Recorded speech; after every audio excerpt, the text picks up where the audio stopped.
Hi, I've been asked by a couple of YouTube viewers to actually post some more pictures of the guitar I built. This is an archtop guitar made out of native New Zealand timber.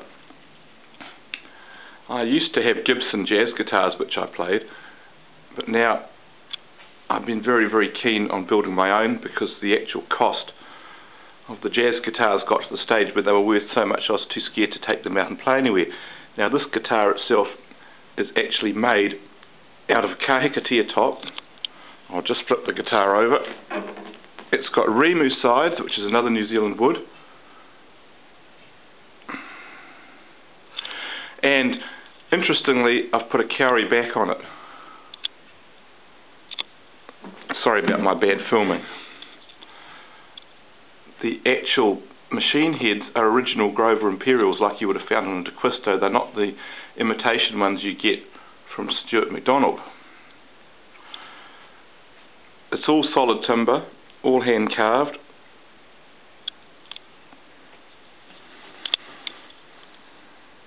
It's got a lovely flush neck joint which I'll put it onto a table over here. And the rest of it's pretty much standard archtop construction. It's cross-braced at the top, which gives it a slightly more balanced tone. I guess the thing I like most about this guitar is that you can play treble without being amplified up on the high end of the guitar, and you get a very loud response, unlike some archtops and some dreadnought guitars particularly, which get quite dead up the top and they sound a bit sort of weedy.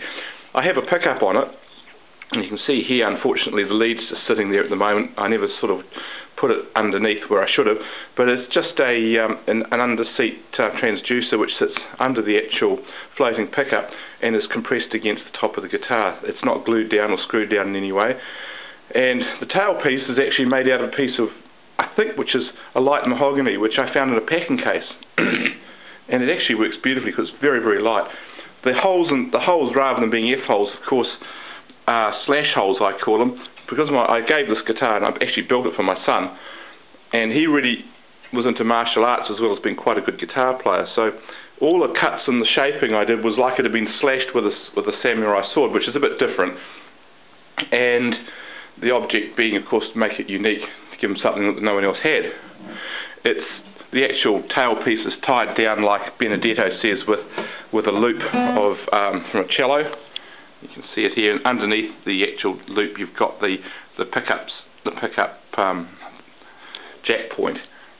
This is a piece of end-matched kauri, and it's also hand carved. I used automotive lacquer. I have wood bindings and celluloid bindings, and the reason I used celluloid was simply because I had some and I'd never used celluloid bindings on a guitar before.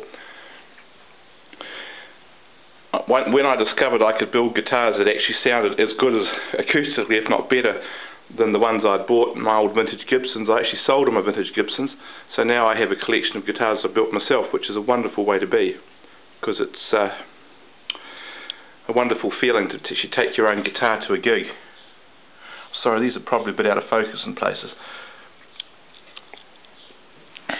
There are no nails, screws or anything used. It's all glued together with traditional techniques.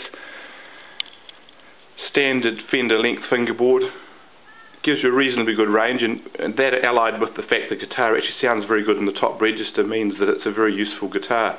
And I actually always felt that if I was going to have a guitar that was a jazz guitar, I really wanted to be able to play it acoustically, simply because if the guitar's sitting around in my bedroom, I don't really want to have to plug it in to use it. So this one works beautifully acoustically.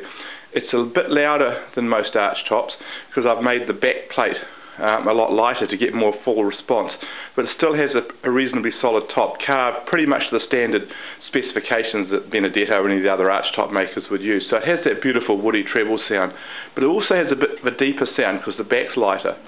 And I like that, and I think from now on I'll be doing more of that, using fairly hard timbers for sides and backs, but keeping them very light and not so much arched, to fill the sound out, because one thing I've noticed with archtop players, they do sound a bit tonky, some of them. So I hope you've enjoyed looking at the guitar. I'll post some other stuff of the other guitars I've built, which are pretty radical as well. And if anyone wants to contact me, just put a comment on YouTube, or you can get me on my Facebook page, which is Big Al Guitar Player. Big Al Guitar Player. Thank you very much for watching.